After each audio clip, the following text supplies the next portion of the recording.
Mas Gênesis capítulo 3, verso de número 23. E o Senhor Deus, pois, o lançou fora do jardim do Éden para lavrar a terra de que fora tomado. E havendo lançado fora o homem, pôs querubins ao oriente do jardim do Éden, e uma espada inflamada que andava ao redor, para guardar o caminho da árvore da vida. Feche seus olhos. Senhor nosso Deus e Pai, em nome de Jesus, continua falando conosco. Usa-me como um canal de bênção. Fala conosco, ó Pai, ministra sobre o nosso coração, em nome de Jesus. Amém. Glória a Deus. Eu quero falar um pouco sobre a importância do Cristo, do Salvador. Nós estamos aí há 2 dias da comemoração do seu nascimento. Se você conhece um pouquinho mais sobre isso, as informações sobre a data do nascimento de Jesus são extremamente contraditórias, certo? Desde por questões climáticas a outras situações, e isso é perfeitamente pertinente entendermos, porque dificilmente teremos datas tão precisas, principalmente por pessoas pobres. Se Jesus tivesse nascido num palácio, se Jesus fosse alguém rico, poderoso, um César, por exemplo, é mais do que provável de que objetos de sua posse teriam sido encontrados. Sua casa e moradia seria descoberta com um sucesso muito grande, porque sempre os ricos receberam mais notoriedade. Por que é que nós temos problemas quando vamos identificar lugares, datas e outras situações envolvendo Cristo? Porque ele não era alguém rico, porque ele não era alguém que as pessoas achavam relevantes. Porque todas as vezes que pessoas relevantes, por exemplo, nós temos mais peças particulares para comprovar a existência do rei Tutankhamon, ou um faraó egípcio, talvez um dos mais famosos, ainda que não seja o mais importante, mas por causa de sua tumba, de seu sarcófago, de seu luxo e de tudo aquilo que foi encontrado no Vale dos Reis. Quando nós olhamos para tudo isso, o que nós precisamos entender é uma coisa muito simples: é que Jesus nasceu para pagar uma dívida que nós não tínhamos como pagar. Se isso foi no dia 23, no dia 25, se foi em dezembro, se foi em janeiro, se foi em junho, isso não muda nada. Ok? Se sua fé é pautada numa data precisa de algo que aconteceu, eu quero lhe dizer de uma forma muito categórica: ainda está te faltando muita fé para andar com Deus. Se precisamos abrir a nossa mente e ter maturidade, precisamos ampliar nossa visibilidade acerca de coisas que tangem a nossa fé. Pastor, por que é que Deus é o Todo-Poderoso, é onisciente e coloca uma árvore limitadora no jardim do Éden? Porque preste atenção, Ele é o Todo-Poderoso, sim. Ele é onisciente, sim. E pode fazer o que quiser, inclusive corrigir o erro de uma criatura como a de Adão. 1 Pedro diz que o sangue de Cristo já era conhecido antes da fundação do mundo. Ou seja, antes do homem pecar, já havia um planejamento para que ele fosse resgatado. E por que isso? Porque Deus está no controle de todas as coisas. Ah, pastor, mas eu acho isso injusto. Como uma mente tão limitada e pequena como a nossa quer fazer uma avaliação da justiça de Deus, eu não consigo entender questionamentos. Às vezes eu confesso a vocês, nunca gostei de uma retórica, ou seja, de um discurso impecável, recheado de palavras belas, bonitas. Eu sempre procuro simplificar. E por isso, muitas vezes, sou chamado e taxado de simplista, de alguém que detém pouco conteúdo, porque procuro facilitar o conteúdo para as pessoas.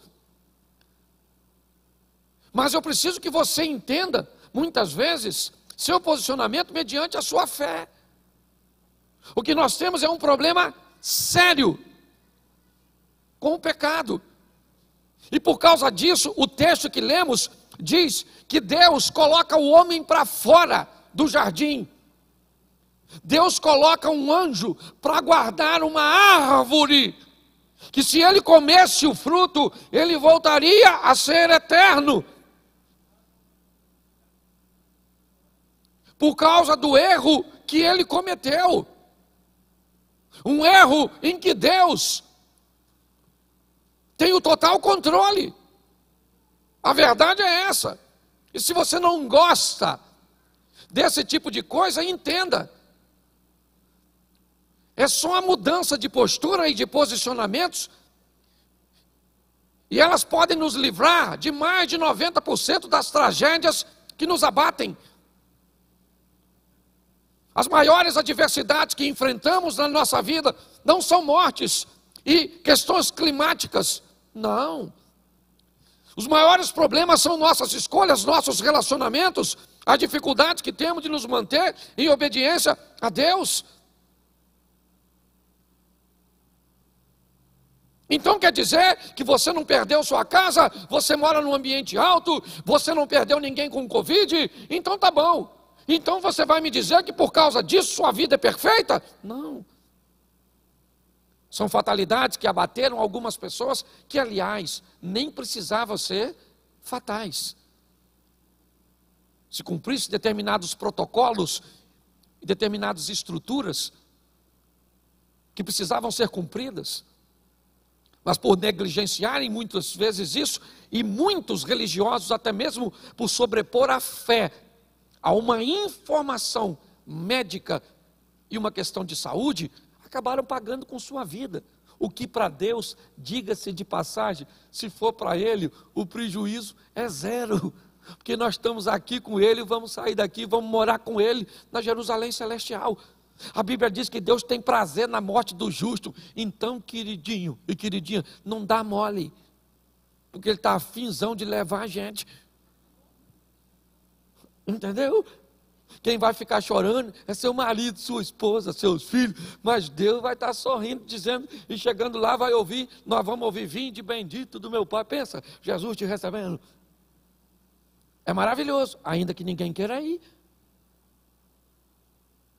O que nós temos aqui é um problema com a vida eterna. Mas é importante nós olharmos, nós estamos no 24, dá para voltar para o 21? Porque o 23 e o 24 diz que Deus lançou o homem fora, que Deus pegou e colocou um anjo para proteger.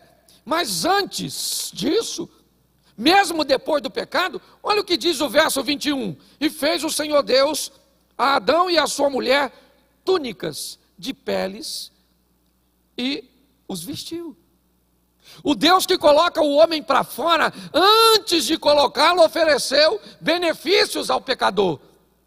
E eu queria lembrar você, para o material que foi usado para fazer roupa, alguém teve que morrer. Um sangue foi derramado para que a pele fosse removida, para que aquele homem que vai ser retirado, olha só, ele é retirado sim, mas antes de ser retirado, Deus está dizendo: eu te amo, eu vou te cobrir, eu vou te levar ou te trazer benefícios, mesmo você sendo um pecador.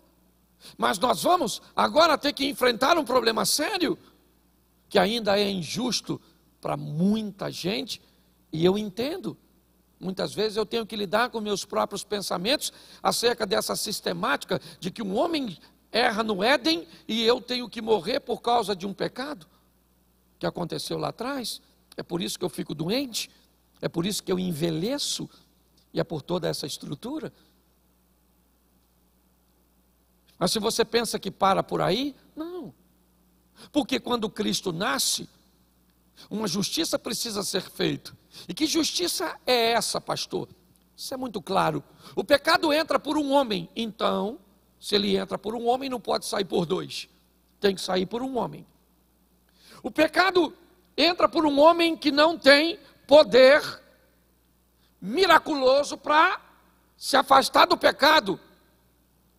E Jesus não pode ter poder para isso. Ele pode ter poder para curar enfermo, ele pode ter poder para ressuscitar mortos, ele pode ter poder para muita coisa, mas ele não pode ter poder e usar seu poder sobrenatural para vencer a carne e romper as tentações. Porque se ele fizer isso, Deus deixou de ser injusto. A capacidade de Adão dizer não para Eva e para aquele fruto proibido tem que ser a mesma capacidade que Jesus vai utilizar para vencer o pecado, porque senão não há justiça. Quando nós olhamos para isso, é isso que ele veio fazer. O quê? O pecado entrou por Adão, por um homem, então ele vai sair por um homem. E esse alguém que vai pagar o pecado para que eu e você um dia chegue lá e coma dessa árvore da vida que o anjo está guardando, esse alguém é Cristo. Então louvado seja o Senhor, porque Ele é o Deus da nossa vitória. É isso que nós precisamos entender. O que Ele também veio resolver? Outro problema. Que problema, pastor? É simples. Um problema entre irmãos, Caim e Abel. Quando você viaja, por exemplo, para Jerusalém, você vai se deparar com algo muito legal, né? Uma visão climática bem diferente da nossa. Todas as vezes que nós ouvimos, aliás, a maioria de nós, quando falamos de deserto, nós não imaginamos como o deserto, por exemplo, do Atacama, aqui na América. Nós não imaginamos, por exemplo, um ambiente deserto que não seja um ambiente do Saara, com aquela areia fina e aquele montão de areia. Mas quando você chega no Egito e em Israel, você descobre que é um deserto bem diferente, é um clima diferente. Eu queria lembrar vocês que quando, aliás, coloca para mim aí por gentileza, Gênesis capítulo 4, verso 2, Gênesis 4, 2, eu só vou falar de 2, e depois eu falo mais. E teve mais seu irmão Abel. Abel foi pastor de ovelhas, Caim foi lavrador da terra. Preste atenção, porque além de resolver um problema com pecado, o nascimento de Jesus também vem resolver outro problema ou buscar a solução de algo muito precioso. Se você visitar algumas regiões de Israel, você vai descobrir que elas são férteis. Que nem todo lugar é deserto. Nós temos aqui, não muito longe de nós, certo? No Nordeste, áreas que podemos chamar de desérticas, por causa da escassez de água, certo? Nós temos aí a luta toda da transposição do São Francisco, ao longo de todo esse tempo, que até hoje não aconteceu, buscando irrigar esses lugares. Mas quando nós olhamos para Belém, na Judéia, local da casa de Davi, local onde Cristo nasceu, se um dia você for a Belém, você vai descobrir que lá é uma terra fértil, é lugar de plantio, é terra de agricultor, certo? É onde, por exemplo, Caim trabalharia com agricultura. Quero te lembrar que o campo, o deserto, era um local da relva baixa e escassa, onde os pastores tinham que trabalhar como nômades, conduzindo seus rebanhos de forma migratória. É como se eles saíssem por aqui para comer um pouquinho da comida aqui, e ali na vila comiam mais um pouquinho, e aí eles paravam em Santa Cruz para comer mais um pouquinho, e eles iam lá no Jardim Primavera e comiam um pouquinho, e iam no Capivari e comiam um pouquinho, e voltava no 51 e comia mais um pouquinho, e quando ele voltava aqui, o período que ele levou para migrar, fez com que a relva nascesse novamente aqui. Isso é o sistema migratório, que dá sustentabilidade ao sistema. É isso que acontece nas savanas do Serengeti, certo? Ou na África do Sul, no Kruger, e em tantos outros lugares. Quando olhamos para isso, o que estamos descobrindo? A grandeza de Deus. É isso que eu quero que você entenda. Mas quando eu olho para o campo, eu vejo os pastores, e eu olho para Belém, eu vejo os agricultores. Eles não podiam viver próximos, não tinha arame farpado, não dava para fazer uma quantidade de moeirão para cercar aquilo tudo. Terra de agricultor era longe da terra de pastor, porque senão o gado, certo? Ele invadia a terra. Já dava problema entre os pastores de Ló e os pastores de Jó, lembra?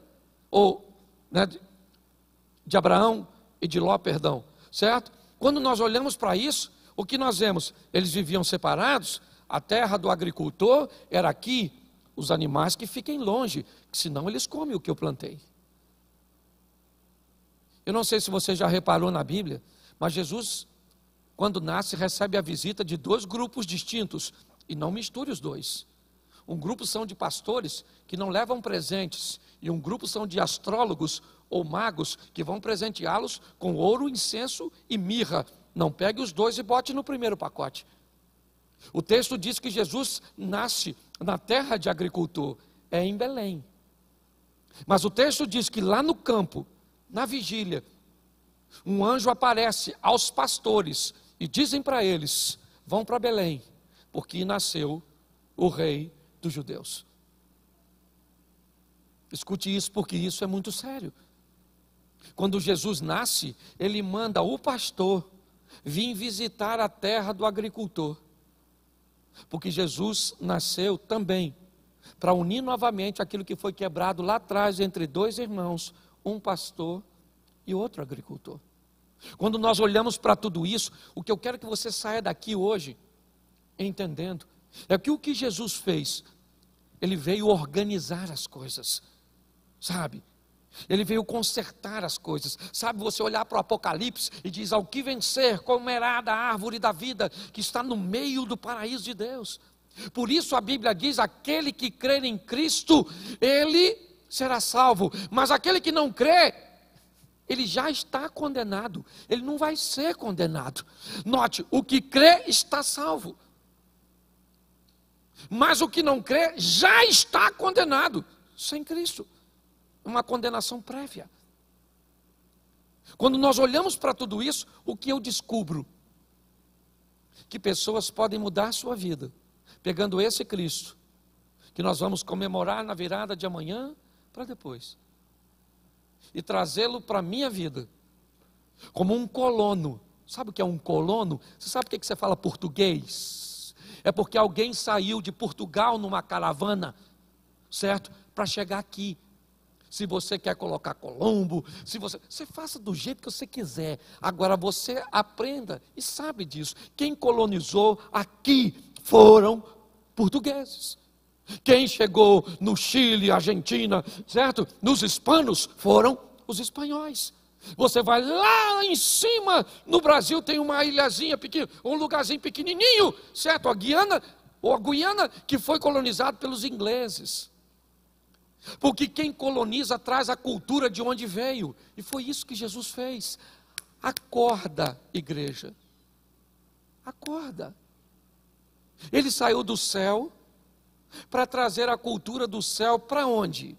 Para mim, para minha casa, para minha vida, para minha igreja, para minha comunidade, para os meus negócios. Eu não estou dizendo que vai ser fácil. Eu só estou querendo que nós venhamos entender quem Ele é e o que Ele pode proporcionar. Minha proposta é levar sua vida, sua casa, sua família para outro nível. Minha proposta é fazer com que você entenda que o que tem diante de você é uma gama de oportunidades, sabe? Oportunidades que outros vão deixar passar, e se você também deixar passar, vai passar. Você quer olhar para trás e dizer para mim: poxa, pastor, mas eu acho muito difícil, porque olha só, eu tenho um amigo meu que o pai dele tem dinheiro e paga a faculdade dele com facilidade, ele anda num carro legal e ele tem tudo de mão beijada. Eu acho isso uma injustiça. Eu entendo. Eu só vou te perguntar: por que é que esse rapaz que tem tudo hoje tem o que tem? Será que não é porque o avô dele trabalhou mais que o seu avô? Será que o pai dele não trabalhou mais do que o seu? Será que alguém não se dedicou, não estudou, não se preparou, não fez alguma coisa que um dos seus ancestrais não fez? E você está achando que hoje um tem vida boa porque Deus olhou para ele e disse assim: eu gostei de você e para você eu vou facilitar? Você não sabe quem é Deus. Tem algum problema na sua religiosidade. Alguém te vendeu um peixe podre. Ah, pastor, mas o que é que eu vou fazer? O que é que eu vou fazer? Eu vou agir de uma forma onde a próxima geração, ou seja, depois de mim, alguém vai viver melhor do que eu. E depois daquele que veio depois de mim, alguém vai viver melhor ainda. A nossa proposta é apenas essa. Nossos joelhos têm que estar onde a Bíblia diz que tem. Ok? Está lá. Orai sem, é isso aí. Isso aqui vai estar dobrado para clamar aos céus. Mas isso aqui, que são minhas ações, não vão estar trabalhando contra o meu joelho. Porque tem gente que dobra o joelho para orar, mas são sabotadores de seu próprio casamento, sabotadores de seus próprios estudos, sabotadores de seus próprios filhos. São pessoas que fazem tudo errado. Pô, pastor, então o senhor está querendo dizer que orar está errado? Não. Eu estou dizendo que Deus nos chamou para o equilíbrio. É isso aqui trabalhando junto com isso aqui. Isso aqui faz o que eu posso, isso aqui faz o que eu não posso. Isso aqui me dá forças para lutar contra o que isso aqui está querendo fazer de contrário ao que Deus está determinando. Aí nós vamos para o próximo nível. O que não pode é você ter vivido um divórcio e agora está casado de novo e está fazendo a mesma coisa que fazia antes. Não pode. É inadmissível que seu casamento não seja 200% muito melhor do que foi o anterior. E olha que vocês sabem o que eu penso em divórcio. Não é possível. Nossa proposta, você quer caminhar no projeto Recomeçar? Sabe, às vezes eu me pergunto, e me permita abrir o coração para vocês, se é para nós irmos para um lugar, para fazermos uma igreja para 3, 4 mil pessoas, será que nós queremos tanta gente assim? Eu gostaria se fosse todas com o propósito de ir para o próximo nível, de viver o fantástico, o sensacional, o incrível. É isso que eu quero. Não estou preocupado com o número. Minha preocupação é andar com gente que está mudando de vida. Que alguém passa na rua e olha para você e diz: você frequenta qual igreja? Quem é seu pastor? Você caminha com quem? Que história é essa de sua vida ser desse jeito, seus filhos serem desse jeito, seus negócios serem desse jeito? Como é que você consegue ser fiel a nível de tributos e fazer com que as suas finanças ou a sua empresa funcione desse jeito? Como é que você consegue ser feliz ou criar seus filhos nesse tipo de ambiente? É porque eu não crio sozinho, eu não administro sozinho, eu não vivo sozinho, eu vivo do lado de Deus. E Deus pode fazer o que eu não posso. Gente, acredita nisso. Acredite nisso. Sabe? Aceite esse convite de caminhar conosco. Sabe? Gente com 10, 15 anos, hoje na igreja, ficando em casa para ver se a gente sente falta. Ah, eu parei de ir no projeto. Mas por quê? Menino, eu não fui 20 dias. Ninguém veio me procurar. O que é? Você estava doente? A informação não chegou? Desculpa. Não, só queria que notasse. Aqui nós temos pastor, não é babá. Você está entendendo? Nós temos que amadurecer, gente. Ir para a próxima fase da vida. É isso que eu quero. Porque você está a fim de ir para o céu, eu também estou. Mas deixa eu falar uma coisa para você. Antes de ir para o céu, eu estou querendo fazer o que a Bíblia diz. Trazer o céu para a terra. Seja feita a tua vontade, assim na terra como... vamos, Pai Nosso? Pai Nosso que está nos santificado, seja o teu... Vamos lá. Faça o quê? Não. Repita o tal do venha a nós. Espera aí. A frase está dizendo o quê? Ué, não, venha a nós o seu? Não é para nós irmos para o seu reino? É para o seu reino vir para nós? Ou é para nós irmos para o reino? Me ajuda nisso aí, gente, que eu já me compliquei. Eu quero saber se o texto está falando que eu vou para o reino ou o reino vem para cá. O reino vem e quando minha vida acabar aqui, aí eu vou para lá. Ou seja, está na hora de você trazer o reino de Deus para a sua vida, para a sua casa. Você está entendendo? Para viver um incrível. Chega de uma vida medíocre, meu Deus do céu. E eu luto com isso todos os dias. Então eu queria que você ficasse de pé agora. Você que veio visitar, quem veio pela primeira vez aí, levanta a mão. Cadê? Isso, Deus te abençoe, viu, querido? Eu não sou assim radical assim sempre, não. Certo? Feche seus olhos. Mas saiam daqui para viver o sensacional. Ainda dá tempo. Ainda dá tempo. Amém? Não precisa mudar de ano, não. Você ainda tem. Aí o quê? 8 dias? É mais ou menos isso, não é isso? Em 8 dias dá para Deus fazer tanta coisa por você, por sua casa, por sua família, por sua saúde. Então eu queria que você fechasse seus olhos agora. Feche seus olhos. Eu quero orar por você. Senhor nosso Deus e Pai, em nome de Jesus, eu quero te entregar a cada lar aqui representado.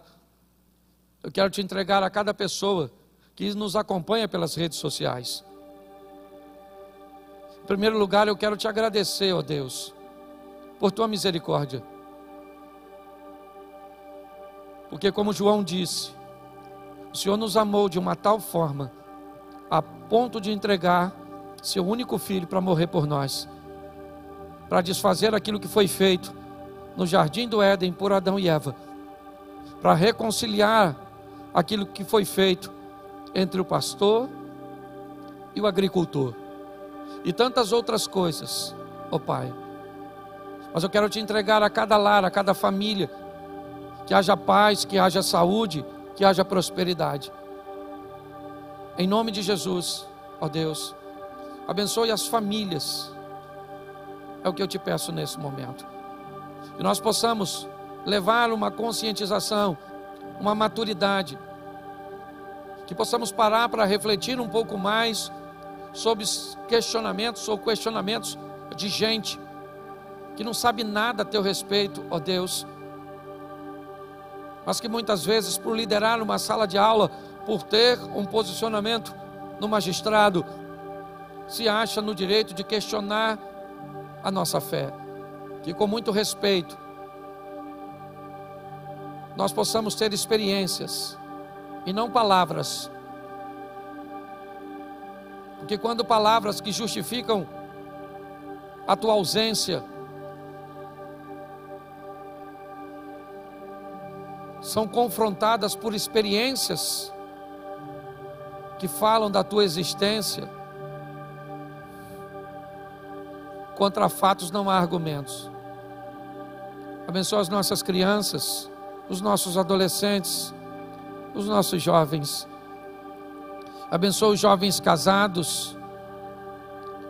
Abençoa os nossos casais, os nossos idosos, os nossos empresários. Abençoa as mulheres, os homens. Abençoa esse povo que o Senhor tem direcionado para estar aqui conosco e que precisam, ó Deus, capturar na nossa visão, entender o nosso propósito para caminhar conosco. Que Teu Espírito Santo esclareça o que queremos, onde estamos e para onde queremos ir. 2021 vem aí e ele vai ser o melhor ano da nossa vida. Nós vamos crescer como nunca crescemos. Nós vamos prosperar como nunca prosperamos. Nós vamos fazer como nunca fizemos. Mas nós vamos Te adorar como nunca Te adoramos. Nós vamos orar como nunca oramos. Muito obrigado pelo Teu amor e carinho. Continua conosco. Que o Espírito do Natal, do nascimento do Salvador, esteja em cada coração. Porque todo aquele que invocar o nome do Senhor será salvo. Como, pois, invocarão aquele em quem não creem? E como crerão naqueles de que não ouviram? E como ouvirão, se não há quem pregue? E como pregarão, se não forem enviados? Como está escrito: quão formosos os pés dos que anunciam o evangelho de paz, dos que trazem alegres novas de boas coisas. Mas nem todos têm obedecido ao evangelho, pois Isaías diz: Senhor, quem creu na nossa pregação? De sorte que a fé é pelo ouvir, e ouvir pela palavra de Deus. Romanos capítulo 10, versículo 13 ao 17.